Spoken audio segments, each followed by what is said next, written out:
ഇൻഫ്രേമിയസ് ന്യൂസിലേക്ക് സ്വാഗതം. വാർത്തകൾ വായിക്കുന്നത് ഏഞ്ചൽ റോസ്. പ്രധാന വാർത്തകൾ.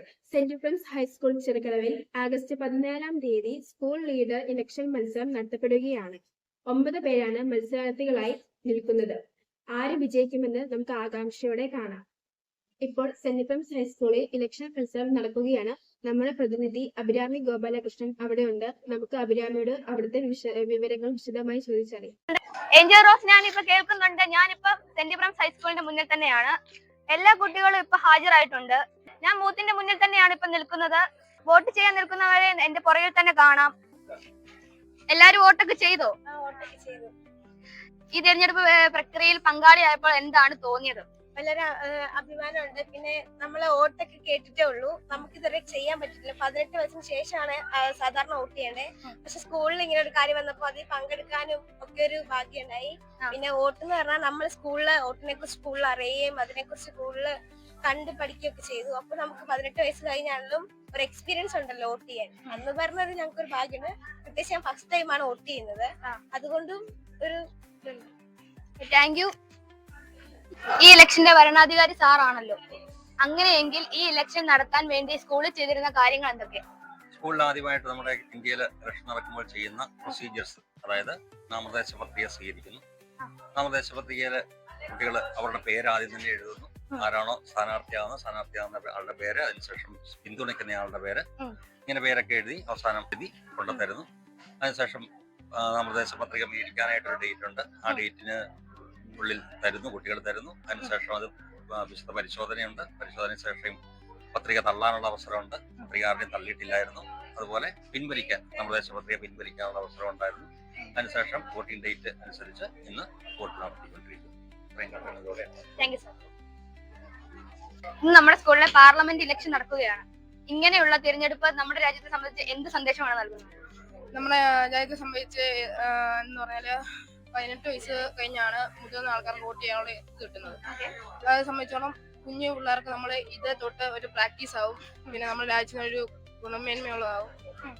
ഇതൊരു ശീലമാകും. പിന്നെ ഇത് ആരെ തിരഞ്ഞെടുക്കണം, ഏത് സ്റ്റേറ്റുള്ള റെപ്രസെന്റേറ്റീവിനെ തിരഞ്ഞെടുക്കണം എന്നുള്ള ഇത് കാണും.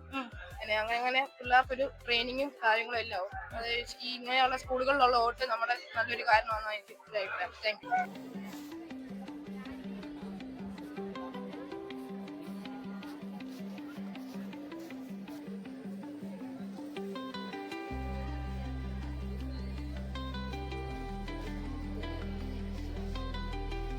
നമുക്ക് സ്കൂൾ പ്രധാന അധ്യാപികയായ ബിൻസി ടീച്ചറുടെ ചോദ്യങ്ങൾ ചോദിക്കാം. ആയിട്ടാണ് ഇങ്ങനെ ഒരു ഇലക്ഷൻ നടത്തുന്നത്? ഇലക്ട്രോണിക് യന്ത്രത്തിൽ ആദ്യമായിട്ടാണ് നമ്മളത് ഇലക്ഷൻ നടത്തുന്നത്. സന്തോഷമുണ്ട്. വളരെ നല്ല കാര്യം. കുഞ്ഞുങ്ങളെ ജനാധിപത്യത്തെ പരിചയപ്പെടുത്താനും മുന്നോട്ട് വരുന്ന പൗരന്മാരാണ് അവര്. അപ്പം ഭാവിയിൽ എങ്ങനെയാണ് വോട്ട് ഉപയോഗിക്കേണ്ടതെന്നൊക്കെ പരിചയപ്പെടുത്തി കൊടുക്കാൻ സാധിച്ച് ഒത്തിരി സന്തോഷം. Thank you.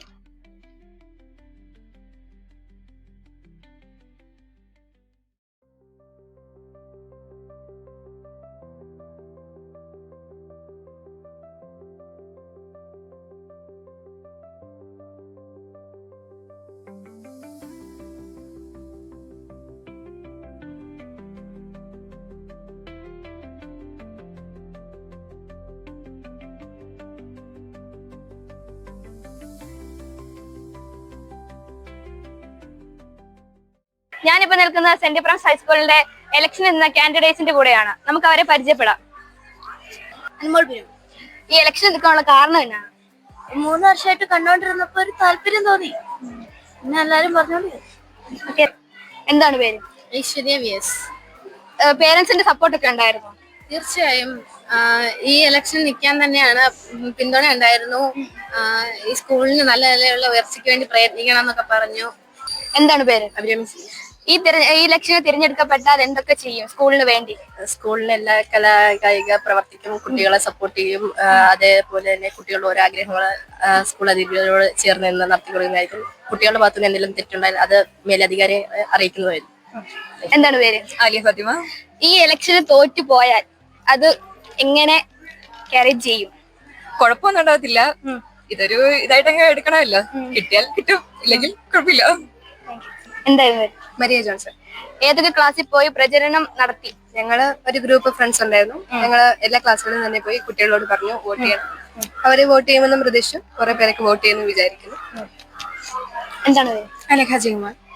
ആരൊക്കെ സപ്പോർട്ട് ഉണ്ടായിരുന്നു? വീട്ടിൽ നിന്ന് പേരൻസ് സപ്പോർട്ട് ഉണ്ടായിരുന്നു, പിന്നെ ഫ്രണ്ട്സ്, ടീച്ചേഴ്സ് എല്ലാവരും സപ്പോർട്ട് ചെയ്തു. എന്താണ് പേര്? സംഗീത് സുജിത്ത്.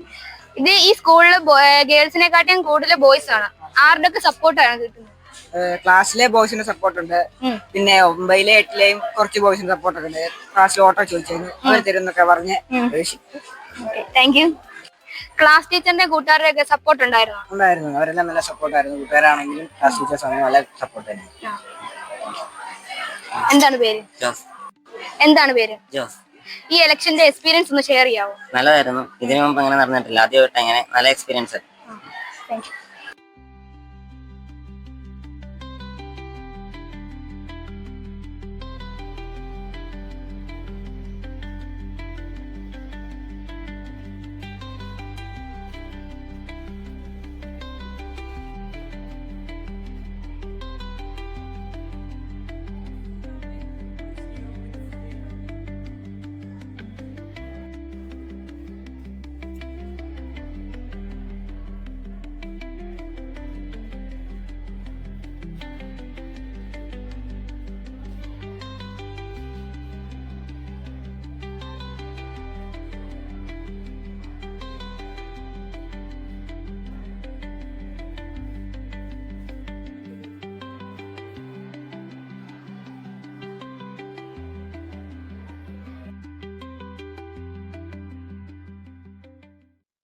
ആഗസ്റ്റ് 15 79 സ്വാതന്ത്ര്യ ദിനം നാളെ സെന്റ് ജോസഫ് ഹൈസ്കൂൾ ചിറക്കട് ഓഡിറ്റോറിയത്തിൽ നടത്തപ്പെടുന്നു. 9 മണിയോടെ റാലി ആരംഭിക്കുന്നു. അതിനുശേഷം കലാപരിപാടികൾ നടത്തപ്പെടുന്നു. ഈ കഴിഞ്ഞ ജൂലൈ 31 തീയതികളിൽ സെന്റ് ജോസഫ് സ്കൂൾ കലോത്സവം നടത്തപ്പെട്ടിരുന്നു. 4 ഹൗസുകൾ വീതമാണ് മത്സരത്തിൽ പങ്കെടുത്തത്. ഉയർന്ന സ്കോറോടുകൂടി ഗ്രീൻ ഹൗസ് മുൻപന്തിയിലുണ്ട്. August 6 Hiroshima day father Shibin Mannarath poster മത്സരം സംഘടിപ്പിച്ചു. അതിൽ ഫസ്റ്റ്, സെക്കൻഡ്, തേർഡ് എന്നീ പ്രൈസുകൾ വിവിധ കുട്ടികൾക്ക് ലഭിച്ചു. ആഗസ്റ്റ് 17 തീയതി കാർഷിക ദിനമാണ്. അത് സംബന്ധിച്ച് ആഗസ്റ്റ് 18 സെന്റ് ജോസഫ് ഹൈസ്കൂളിൽ കാർഷിക ദിനവുമായി ബന്ധപ്പെട്ട് ഫാൻസി ഡ്രസ് മത്സരവും പോസ്റ്റർ രചനയും നടത്താൻ തീരുമാനിച്ചിരിക്കുന്നു. വാർത്തകൾ അവസാനിക്കുന്നു. നന്ദി.